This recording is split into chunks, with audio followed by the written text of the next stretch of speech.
On n'a pas le droit d'en parler. Là, pas de musique techno. Hein. J'ai essayé à un moment donné. Et j'en ai vu un, je fais ça va. Ah, le mec m'a dit non, assis-toi, on s'en fout de ça. Et donc, alors le Hezbollah, on n'a pas le droit d'en parler parce que c'est une organisation classée terroriste. Donc malheureusement, ah non, je peux pas. C'est en France. Mais non. Ils ont été classés terroristes. Alors je sais pas qui fait le classement, c'est vrai, parce que je sais pas comment ça marche, si c'est les matchs à l'extérieur qui comptent double, je sais pas. Parce que franchement, sur place, moi j'ai pas vu ça. Hein.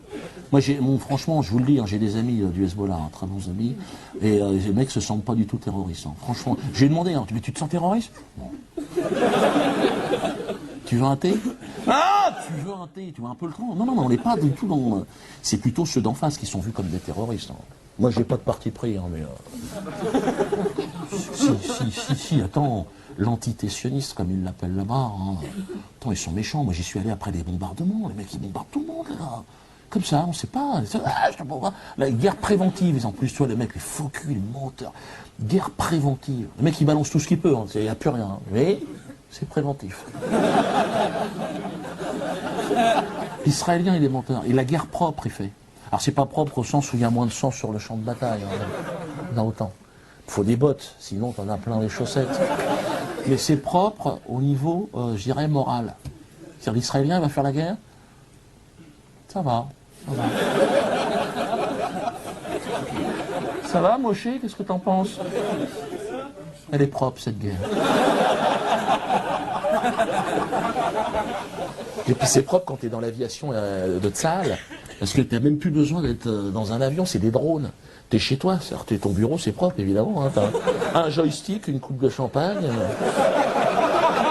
Une seconde, Rachel, je suis au-dessus de Gaza, chérie. Mais oui, je balance du phosphore blanc. Ramène-moi des pistaches.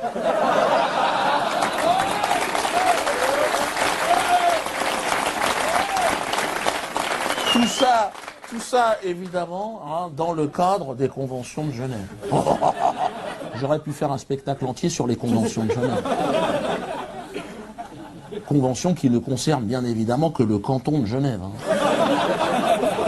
Sortie de Genève, open bar, lâche-toi.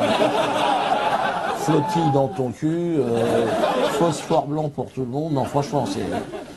Et tout ça sous l'observation, enfin, attentive de l'ONU, tu sais, l'ONU, des collègues humoristes à moi.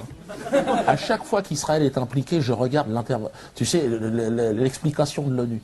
À chaque fois, ils interviennent à un moment donné chez moi. Je taisez-vous, il y a l'ONU qui parle. Enregistre. Le mec, bien habillé, le gars, il arrive. Non, cette fois-ci, non. Je crois qu'il faut quand même arrêter. Hein? Ça va, j'ai pas été trop...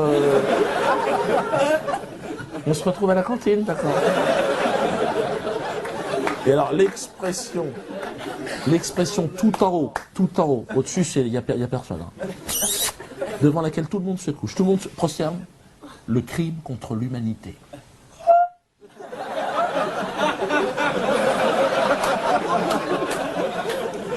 C'est une expression qui est née en 1946 à Nuremberg. Avant, il n'y avait pas eu de crime contre l'humanité.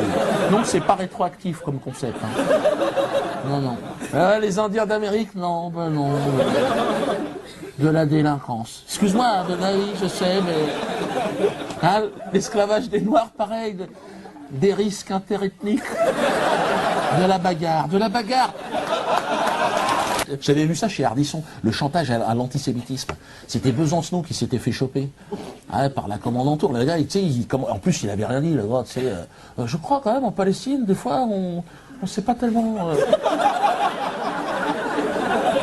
Et en face, il y avait un mec du CRIF, toi, un 5 étoiles. Le mec au-dessus, c'est Jérusalem. Et le mec, il a dit antisémite.